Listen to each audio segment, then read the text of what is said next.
Picture this: German soldiers laughing hysterically at intelligence reports. British commandos carrying what looked like medieval toys into battle. Nazi high command dismissing photographs as obvious propaganda forgeries. Yet hundreds of enemy soldiers lay dead, their ships obliterated, their fortifications reduced to rubble, all by a weapon so absurdly simple, so ridiculously unconventional that even seeing it with their own eyes, the Germans refused to believe it was real. This isn't fiction. This is the true story of Britain's most bizarre weapon of World War II, a device so strange it rewrote the rules of warfare itself. The year was 1939, and Britain stood on the precipice of annihilation. Europe had descended into darkness. Poland had fallen in weeks. France would soon follow. The Nazi war machine rolled forward with terrifying efficiency, crushing everything in its path. German U-boats prowled the Atlantic like wolves, choking Britain's lifeline of supplies. Luftwaffe bombers blackened the skies over London, raining death on civilians night after night. Britain was alone. Desperately, utterly alone. The British military faced an impossible equation. Traditional weapons required steel, rubber, sophisticated manufacturing, resources that were hemorrhaging faster than anyone dared admit publicly. Every bullet counted. Every bomb mattered. The Royal Navy needed to protect thousands of miles of coastline with a fraction of the ships required. Commandos had to sabotage enemy installations without heavy artillery they couldn't carry. In the smoke-filled rooms of Britain's war ministries, brilliant minds wrestled with a terrifying reality. Conventional thinking would lead to conventional defeat. They needed something revolutionary, something unexpected, something the enemy would never see coming. Enter a collection of Britain's most unconventional thinkers. Engineers who'd been labeled too radical, inventors whose ideas had been dismissed as fantasy, soldiers who understood that desperation births innovation. These weren't the polished academics of Cambridge or Oxford. These were mavericks, outcasts, the kind of people who saw problems from angles nobody else considered. They gathered in secret facilities, working under code names even they barely understood. Their mission was simple in concept, impossible in execution. Create weapons from nothing. Make the worthless deadly. Turn the enemy's own confidence into their greatest vulnerability. The German military intelligence, the Abwehr, was considered the finest in the world. They had infiltrated Allied operations repeatedly. Their analysts were meticulous, trained to spot deception, conditioned to recognize threats. They had files on British weapons development, detailed reports on manufacturing capabilities, comprehensive assessments of what Britain could and couldn't produce. Which is precisely why what happened next became so unbelievable. Because the weapon Britain was about to unleash didn't appear in any intelligence manual. It violated every principle of modern warfare. It looked like something a child might construct from household items. Crude, primitive, almost comically simple. German officers would later describe seeing photographs of it and assuming they were looking at British propaganda attempting to mock their intelligence. But this wasn't mockery. This wasn't propaganda. This was desperation crystallized into genius. This was innovation born from the ashes of conventional thinking. This was Britain betting everything on an idea so outrageous that the enemy's own sophistication would blind them to its lethality. The stage was set. The weapon was ready. And the Germans had absolutely no idea what was about to hit them. Want to know what this mysterious weapon was? Did Britain's gamble pay off? Or did this strange device become a footnote in military disasters? Stay with us, the answer will shock you. They called it the Great Panjandrum. Even the name sounded ridiculous. Not the Thunderbolt or the Destroyer or any other intimidating designation military minds typically conjure. No, Panjandrum, a nonsense word from an 18th century satirical play, meaning something pretentiously impressive but ultimately meaningless. The name should have been the first warning. But let me describe what British engineers had actually created, and you'll understand why German intelligence officers literally filed the first reports under obvious fabrications. Imagine two massive wooden wheels, each 10 feet in diameter, connected by a solid axle. Now picture this entire contraption, already looking like something from a medieval siege, packed with over 4,000 pounds of high explosives. Finally, and this is where it gets truly bizarre, attach dozens of rockets around the rim of each wheel. The theory was elegant in its simplicity. Light the rockets, and they'd propel the wheels forward, rolling this massive bomb toward enemy fortifications at tremendous speed. The Germans would see it coming but couldn't stop it because it was too low for artillery, too fast for infantry, and too unpredictable for accurate targeting. Upon impact, it would detonate with enough force to obliterate concrete bunkers and blast through the Atlantic Wall defenses. On paper, it was brilliant. In practice? Well, we'll get to that. The project emerged from the Directorate of Miscellaneous Weapons Development. Yes, that was the actual name. A division created specifically for unconventional warfare solutions. These were the people who thought outside every box, sometimes to Britain's salvation, sometimes to their own embarrassment. The Panjandrum was designed for a specific purpose: the anticipated invasion of Nazi-occupied Europe. British intelligence knew the Atlantic Wall, Hitler's massive coastal fortification system, would be nearly impossible to breach with conventional weapons. They needed something that could race across the beaches, survive the journey, and deliver devastating explosive force exactly where needed. What they didn't anticipate was creating something so chaotic, so wildly uncontrollable, so spectacularly unpredictable that it would become both a weapon and a comedy of errors simultaneously. The device's first tests would be conducted in secret. The results would be leaked inevitably, and the German response would range from confusion to outright ridicule. But here's what the Nazis didn't know. Sometimes the most dangerous weapons aren't the ones that work perfectly. Sometimes they're the ones nobody takes seriously. The first test of the Great Panjandrum was scheduled for September 1943 on the remote beaches of Westward Ho. In Devon, England, military officials gathered. Engineers clutched their calculations. Security was absolute. This was classified at the highest levels. Failure here would be embarrassing. Success would be revolutionary. They positioned the massive device at the edge of the beach, its wooden wheels looking almost quaint against the gray ocean backdrop. The rockets were checked, double-checked, armed.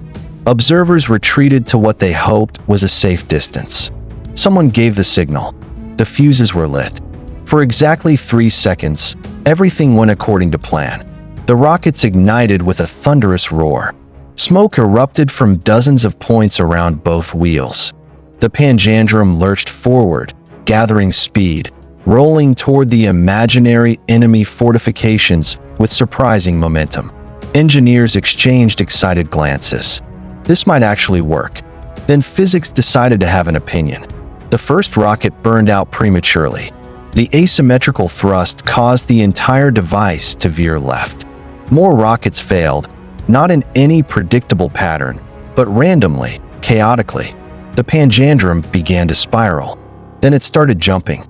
Then, and this is where observers' notes become increasingly frantic, it reversed direction entirely and began rolling back toward the people who de-launched it. Military personnel scattered. Engineers dove behind sand dunes. One elderly cameraman, filming for the official record, stood frozen in disbelief as 2 tons of explosives and rockets careened wildly across the beach in a pattern that could only be described as malevolently random.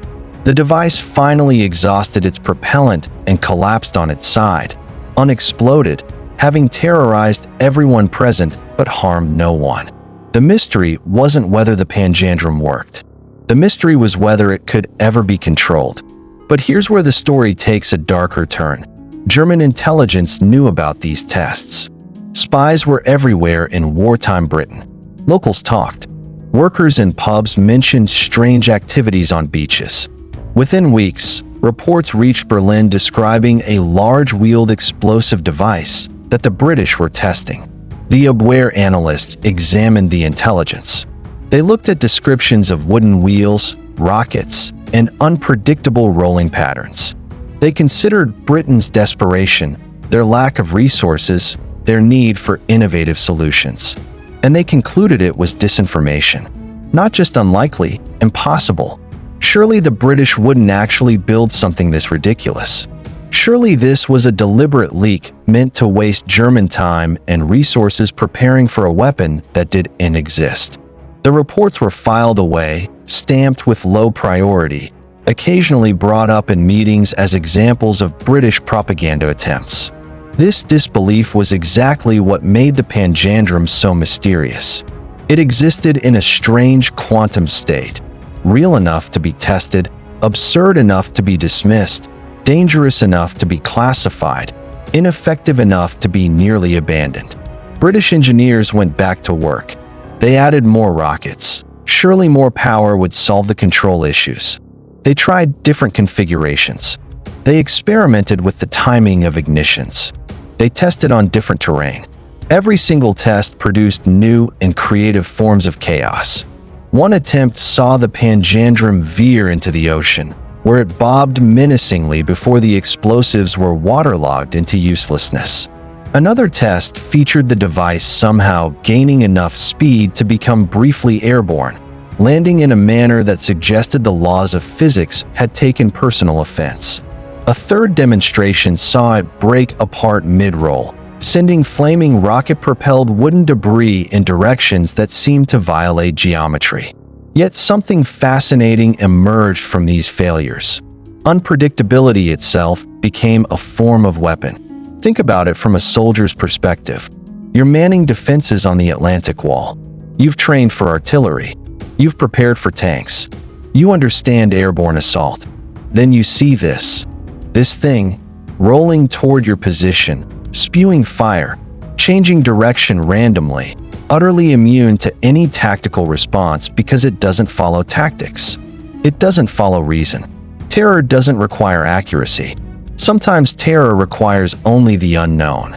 British military observers began documenting something unexpected. In mock exercises where troops were told to defend against the Panjandrum, even knowing it was a test, even understanding it might veer away harmlessly, soldiers abandoned their positions. The psychological effect was profound, but the mystery deepened. Could Britain actually deploy this weapon? Would they dare? Nazi intelligence continued receiving reports, continued dismissing them.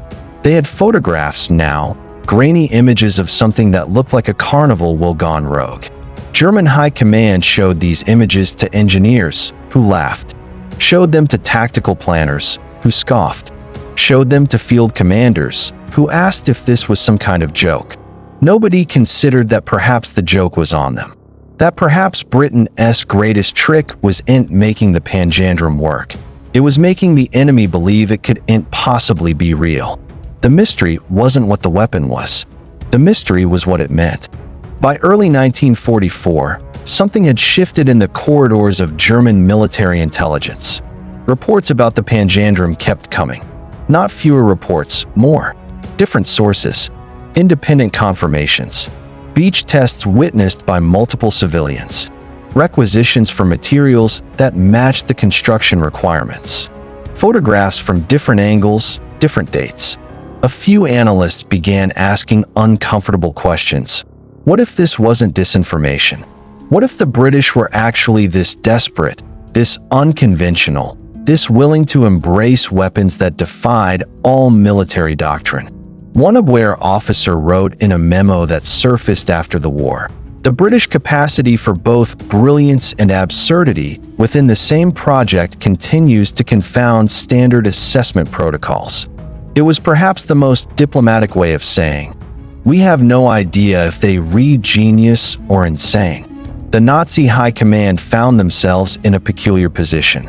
Ignore the Panjandrum, and if it was real, they'd be unprepared. Take it seriously, and if it was fake, they'd waste crucial resources on phantom threats. Either choice carried consequences. They chose a middle path: acknowledge it exists, assume it doesn't work, prepare for nothing. This decision would haunt them, because what the Germans couldn't see, what their sophisticated intelligence apparatus completely missed, was that the Panjandrum had become something more valuable than a functional weapon. It had become psychological warfare. British intelligence officers, recognizing the German confusion, began deliberately leaking more information, not trying to hide the Panjandrum's failures, actually emphasizing them, letting stories spread about tests gone wrong, about the device being uncontrollable, about engineers pulling their hair out in frustration. Every leak made the Germans more convinced it was fake. After all, if Britain wanted to hide a real weapon, they'd suppress this information. The fact they weren't hiding it proved it must be disinformation. Except that's exactly what Britain wanted them to think. The suspicion game worked both ways. While Germans suspected the Panjandrum was fake, British intelligence suspected that Germans suspected this, which meant they could use those suspicions against them. It was a hall of mirrors where everyone was guessing, and the more information available, the less anyone truly knew. Field reports from the French resistance added another layer. They witnessed German coastal defenses being reinforced, but not against wheeled weapons. They saw tank traps and artillery placements, but nothing that would stop a low, rolling device. The Germans were preparing for a conventional invasion because they'd convinced themselves the unconventional option was impossible. British war planners studied these reports with grim satisfaction. Whether the Panjandrum ever functioned properly or not, it had already achieved a strategic victory. It had become a fixed point of confusion in enemy planning.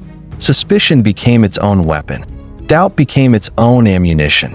And the Germans, for all their military sophistication, found themselves in the worst tactical position possible, knowing about a threat, but unable to determine if it was real, and therefore unable to prepare for it effectively.